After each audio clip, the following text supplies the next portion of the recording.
Hey there, StarCraft fans! It's Falcon Paladin coming at ya with yet another edition of StarCraft 2 Legacy of the Void. Today for your Wednesday, it's going to be a match between MaxPax and Stephano here on Blackburn from DreamHack Fall. Oh, hang on a second. Bottom left, we have MaxPax, the Red Protoss player. He is 17 years old, and in the bottom right, we have Stephano, the French Zerg player who is 28.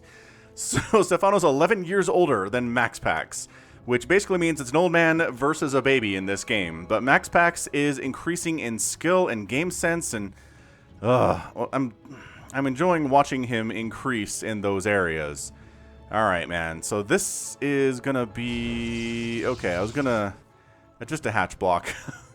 I was gonna see if it was a proxy because this pro moved out super early, but like super duper early, right? Oh, 17. Oh, there we go. You just took it up here. Never mind.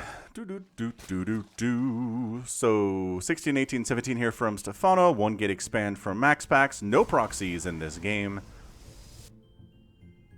And MaxPax is from Sweden. I apologize for the last time I cast him. I said he was from another country, but he is Swedish. Facing again off the French player, Stephano, who is a very good macro player, but I don't know, he doesn't practice very much, or didn't used to, because he was going to medical school, which I feel like is a good excuse to not practice StarCraft. Alright, man, so Nexus into Cybercore, into second pylon, somewhere probably up this way, and then second gas. Or second gas, and then second pylon. There you go, second gas. And second pylon. Did he send 2 probes to make that gas by accident? He might have done that. And second pylon. Alright, cool. So everything is kosher on both sides. That pool finishes. We make queens. Yep. There you go. 2 sets of lings, 2 queens, and a drone. And then probably go for your third base right about here very, very soon.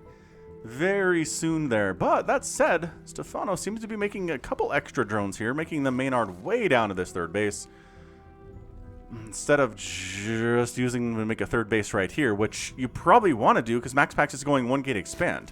Like, the sooner your third base comes up, the better for you. But yeah, he waits a little bit. He waits until about 2:30, I guess, is fine. 2:30 is a fine place for it. I'm not going to complain too much. Yeah, so 2:30 at about 28 supply. Speed's coming up, keeping 1 worker on gas, so he has enough gas to go for the lair when he wants to. When he has about 45 workers, that's generally the macro opening these days. Stargate coming in, which the Overlord sees for Stephano.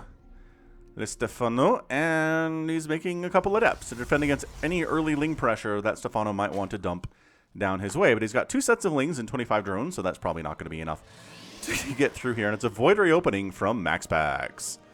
All right, excellent stuff here indeed. Hey, if you ever want to watch Falcon cast professional live StarCraft 2 with players like Zest and Rogue, right? I mean, just incredible players all the way down, then by all means, check out the Africa casts. You can see them as VODs on Laughing Games YouTube channel, which I'll put a link to in the description here if you remind me to do so. I do co-cast them with Laughing Games. He's a great, very knowledgeable StarCraft caster. We get along very, very well. But if you're ever like, Falcon only casts replays, when he's going to cast live events, that's it. That is my opportunity to do it, is for Africa World events, which you can see on Wikipedia if you want to see future results and stuff. But, you know, it's a nice little online cup. It's got about $200 prize pool generally. So the players are pretty motivated to win that thing. And it's online, so they don't have to go anywhere, and it's kind of nice for them. But anyway, Ling's checking around to see what's going on. Just checking to see if there's a third nexus, and by golly, there is. So the Lings got the information that they wanted. There is an Oracle cruising out here, too, after the Void Ray.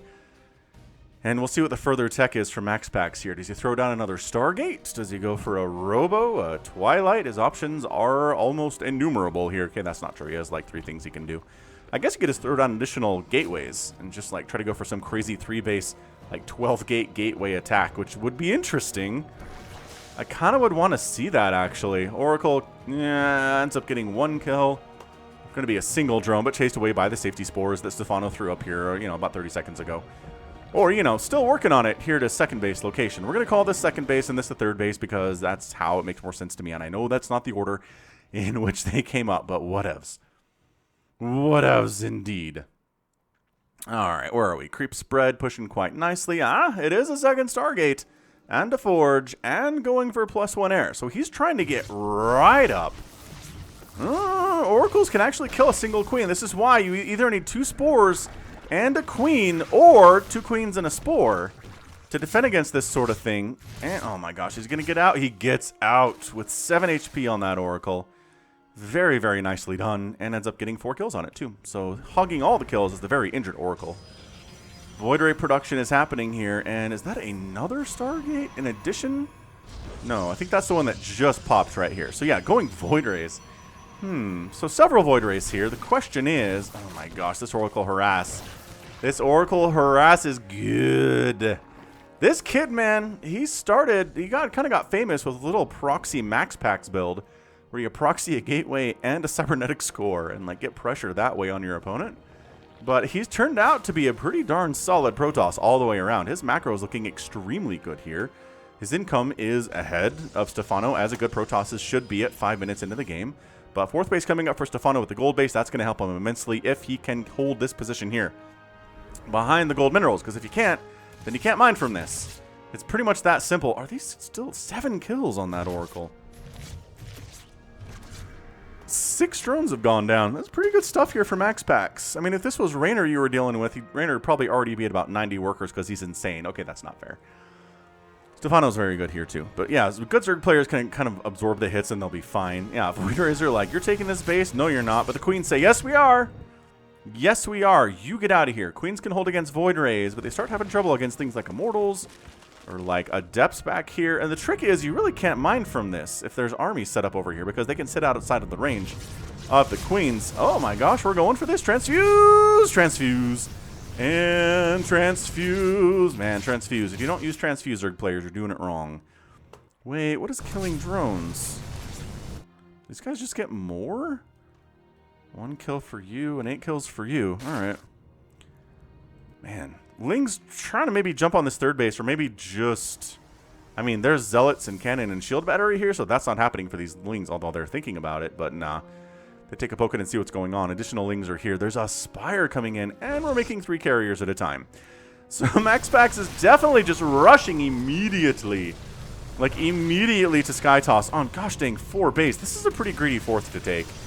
Right, the Void Rays are here to defend it, and they're going to, but a bigger number of Zerglings could really cause a problem for that thing. And force a cancel on it. When most of your army is Void Rays, they don't kill Lings particularly fast. I mean, they kill them, don't get me wrong. Nah. 1, 2. We have more kills? Nah, just the 7 and the 1 there. Observer checking things out, and Stephano getting to 5 bases at 7 minutes. I mean, so he's basically saying, all right, MaxPax, if I can't kill your 4th, I'm going to take a 5th, because I need to do that in response here. We're working on +2 melee attack and +1 ground carapace. Nope, flyer carapace.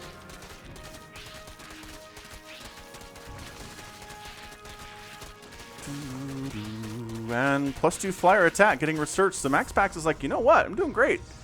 I'm on 4 bases. Almost on 4 bases. I've got carriers out. Starting to work on that Twilight Council tech. Working on a couple of mortals here too. And let's just push. What can Stephano have? The answer is not much. He has 18 Zerglings, and that's literally it. He's building some Vipers. He's getting an Ultralisk Cavern. His Spire is done. He's making another one. But no Corruptors at all? I don't... Ugh. This is a... I mean, do you have enough Queens to handle this? 9 Queens does not seem like it's enough. Definitely does not seem like it's enough here. The Queens are trying to kill the Interceptors because they can't really do much against the Carriers themselves. And Queen down. And when the Queens start dying, it can tend to cascade into ultimate doom here. But 1 Void Ray dies. Okay, but a Queen gets killed here too, and this base is toast, and his MaxPax just on a rampage right now. Sure seems like he is. There's 12 Corruptors in production, but again, the Void Rays are here to deal with said Corruptors. And are we going to kill this? Yeah, this gold base is going to die. Although, maybe we just let it live and chase... Oh, I guess killing a Corruptor is worth. Why is he not killing this? Alright, he recognizes that Corruptors are popping, so he's just being safe, I guess. He could have finished that off. I don't know what the Void Rays are doing for the last few seconds. So, Revelated Drones coming back into work. That kind of looks very interesting and shiny, doesn't it? Did he just recall out of there? Yeah, he did. Why? That is an interesting recall. Stephano's got a 7th. Is that a 7th base? 6th base. 6th base.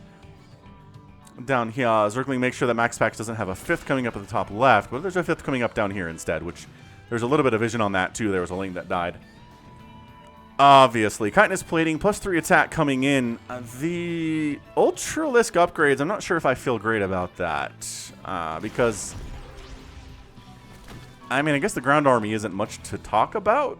If you can just maybe get some Ling and Ultra action over here when the Skytoss army is somewhere else, you can kill bases pretty darn quickly.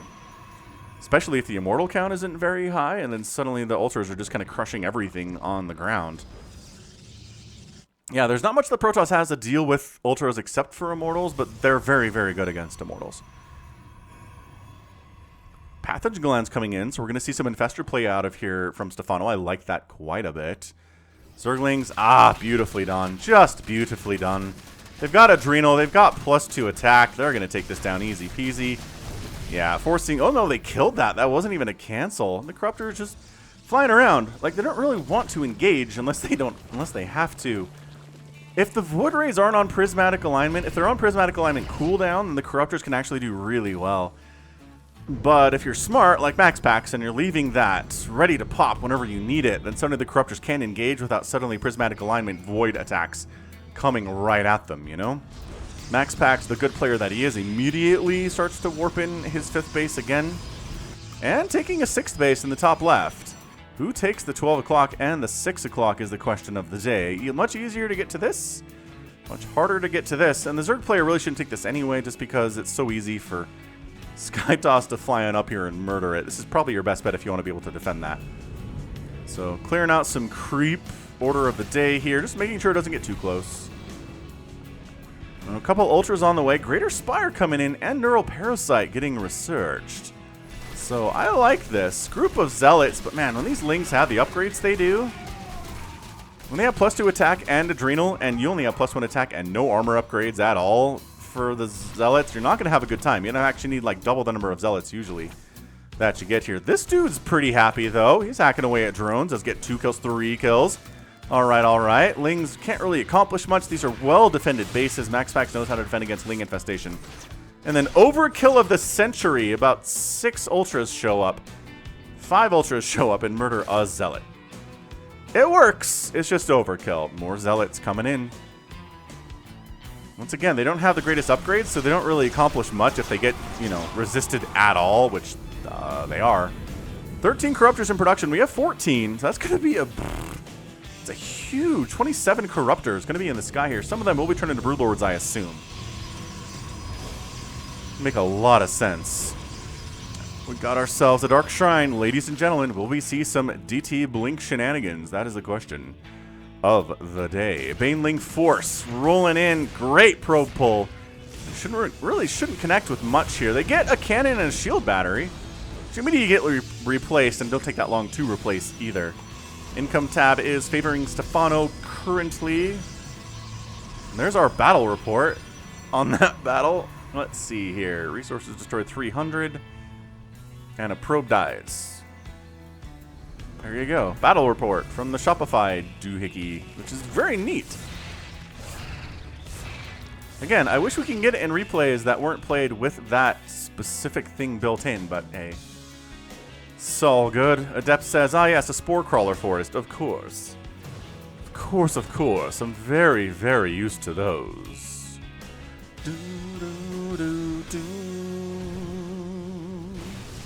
Remember when I was like, the Ultras can do a lot of damage if the Skytoss army is somewhere else? It was not somewhere else. And as a result, the Ultras are all dying, really not accomplishing a whole lot. Hold on, maybe these ones can. Where are they even trying to go? They're just trying to outrun the Void Rays, but the Void Rays are fast. And they can't squeeze through here, so this is where they die and accomplish almost nothing. Okay, that was terrible. Meanwhile, MaxPax is like, okay, I've got Archons, I've got High Templar, I've got Storm. Let's go ahead and see if we can smash this. The Broodlords are going to be pretty good because the Void Rays aren't around to help out. And Fungal's honestly awesome, like pretty awesome on Interceptors there too. Trying to dodge Storms, trying to dodge the Archons if they can, picking off individual carriers. Okay, carrier goes down. Did the Corruptor count just get obliterated? Yeah, there's 5 remaining. Ugh, but another carrier dies. God, the Fungal actually slows so much here. Where did the Broodlords go? Did they all die to the remaining carriers? They very well may have, yes. Man, once again, it's another ZVP where the Protoss kind of just gets the ball rolling and it snowballs from there. Oh my gosh, Queen's killed a carrier. That's insane. So hatch down, problematic for Stephano. He really, really needed this income. He can afford to replace it, yes. He's making 10 more Corruptors. He's got a ground army to deal with these Zealots, but he needs to get them in position to do it, and that hatch is going to die. Nope, nope, nope. Pull him back, pull him back. Where's your detection? Stalker's coming in from the left side here, too. Absolute chaos on the field right now. Ultra's going against Immortals, which is not something they want to do, but they can do, and actually forcing a recall. The Mothership barely makes it out with almost nothing of her army. A single Void Ray does survive. Stephano, yes, he replants the base that he lost here. He did actually manage to kill this base as well, with, I'm assuming, a bit of a Ling Ultra counterattack. Okay, so Stephano's kind of getting as good as he gets here. MaxPax did do a lot of damage, but Stephano doing some good damage in turn. And you know what? You know what? The old man might have some tricks up his sleeve. He gets the Mothership. And I know Motherships die a lot in StarCraft 2. It's a meme at this point. You build a Mothership for it to die. 12 o'clock base for Stephano coming up too. But killing it is nice. It takes a long time to rebuild a new one, and a lot of the time Protoss players will instantly do that, but maybe not MaxPax. I'm telling you, Infestors are better. We just don't see a ton of Infestor play from the super elite Zergs like Serral or Raynor or Dark or Rogue, right? Those are it's the holy quadruplet of Zerg at the moment. They're not really super into Infestor play, and I kind of feel like they're missing out. Obviously, they have their reasons for not doing it. Oh, that Dark Templar ends up doing some damage to a hatchery and dying. Brutal. Hit that like button if you're enjoying this game, by the way. It just helps the algorithm know that I'm here. And yeah, if you have any players you want me to request or any specific matches from DreamHack Fall you want me to cast, let me know in the comments too. I'll be happy to cast any stream from DreamHack Fall. I have the whole replay pack, which is so nice for them to release it. DreamHack is a good organization that way. I remember back in 2016 or so, they said a thing. Oh, is there going to Caustic spray down a Fleet Beacon? They said that they weren't going to release the replay pack for one of their tournaments because they didn't feel like there was a lot of demand for it. And the outcry on Twitter was pretty intense, and they did release it, and they released every one since then. So, nice job, DreamHack. You guys are cool, cool dudes. You listen to the people, and I think that's what matters. So, handful of Lings, not really going to be enough to kill these Stalkers. Like, Lings are great against Stalkers, but not when you are outnumbered by the Stalkers. Okay, now Ultralisks better. Fungal, but focusing down Infestors. See, that's the thing. Infestors are pretty big targets and squishy. It's 183 to 167 supply. Wow, Stephano going to win this thing? Is old man Stephano going to be the one to bring it home here? I do like that he killed the Fleet Beacon, forcing MaxPax to replace it. He's making a carrier that was already in production when that thing died. And 2 Void Rays, and he is making a new Mothership. DT is not getting much done here either. This is a scrap fest. I'm liking this a lot, actually. I didn't expect this to be quite such a back and forth affair a second ago, but it's really turning into that. Man, this base is just not being allowed to exist all that much, but man, gotta get out of there. Fungal stuff so they can't chase? Nice.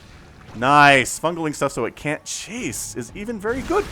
Ling Ultra attack, and there are Void Rays to stop this from happening, but so many probes are going down. Sure, like maybe your your Ultras are all going to die, but let's just run for it. DTs aren't very fast. 194 to 185 supply. Stephano actually has a bit of a bank right now. It's 55 to 78 workers, though. Stephano's income, wow. Really killing it right now. Dude, the chain Fungals on the Void Rays are kind of kick butt. The parasitic bomb tossed onto it, too. The Void Rays are all extremely injured right here. And once the Void Rays are injured, that kind of helps this whole thing fall apart. The Void Rays are kind of key to this whole thing. It makes the Corruptors way less effective than they otherwise would be. Oh, that Ultra just tried to Leroy Jenkins this thing, and it did not work out in the end. Storm. All right. Hatch down, but top left base going down at the same time to a Ling Ultra army. So that's definitely a dead Nexus, but a dead hatchery indeed. Down here, 12 o'clock, trying to get another DT for Stephano to deal with at the 12 o'clock here. And Stephano does he have enough to finish this off? Some more Fungals would be great. Oh, so many of these Void Rays are injured. MaxPax's income is not happy right now. He's got this, I think. But additionally, Stephano's income is not happy either, as he's got this right now, I think. But Corruptors are here to fight, but you know what? There's Archons on the ground. Get out of there, Corruptors! You don't have to engage right now. Don't do it. Don't make it happen. Zealots are trying to kill these Infestors, but the Ultra's saving the day there, but there's not enough to deal with the air army. MaxPax. MaxPax. He's got the big army for this. This Immortal is single-handedly trying to take down this top right-hand base, and I think he might be able to do it. My gosh, 36 drones down, but it's 41 to 26. It is an advantage here for Stephano. Can he possibly pull this out? He's making 7 Corruptors at a time. He still has better income than MaxPax does. He needs to send units down here to kill this. If he can starve MaxPax that heavily, he can do this thing. Oh my gosh, this Immortal's going to kill this hatch all by himself. Who's going to stop him? Nobody. Nobody will stop him from accomplishing his goal, and the hatchery goes down. Scrap-tastic. It's a scrap-tastic match. Corruptors running for it. They just don't have enough of them. I don't know, man. Stephano, I love you, but I think the youngin' might have got the better of you here today in the end. Stephano loses his final hatchery that is actually possibly capable of mining at all. I mean, he still has minerals at his natural somehow, and he's trying to take this 6 o'clock. Which might work out. There's just not enough. There's just not enough Zerg right now. I mean, sure. And that's it. Stephano does GG out. MaxPax is your winner here in 21 minutes and about 16 seconds. Woo! Nicely done, MaxPax. It was dicey there for a minute, but the young kid pulled it out. 17 years old. Looking really, really good, too. Man, 18 Infestors died here today. That's a lot. Resources lost is pretty even if you're Stephano, right? 42,000 to 39,000. Like, that's not a big difference at all. Absolutely fantastic display of PvZ. That was a ton of fun. I mean, 7 carriers down. 11 Void Rays out there, too. 6 remaining, all of them very injured. Only 4 carriers in the group, but he had the composition, right? MaxPax, he didn't have a maxed out army, but he had High Templar with Storm, Void Rays. He had Archons, Immortals, and Carriers. That's it. That's your setup with a Mothership, too. Just, you know, you don't need it, but it's very nice to have. 5 Nexuses killed and 6 hatcheries down here today. That is a huge number of dead bases. Both players losing about 50, 60 workers, which is a ton of fun, too. And at the end of the day, MaxPax was just a little bit better. This was a very close game indeed. Man, that was... That was an absolutely fantastic ZVP. I had a lot of fun casting this. That was tons of fun. All right, so that's going to be it for me today. This has been Falcon Paladin coming at ya with yet another edition of StarCraft 2 Legacy of the Void. Go ahead, hit that like button, hit that subscribe if you like what you saw and what you heard today. You can also catch me on Twitter, Facebook, Patreon, and Twitch, all at /Falcon Paladin. And until next time, as always, thank you so much for watching, and you take care of yourself.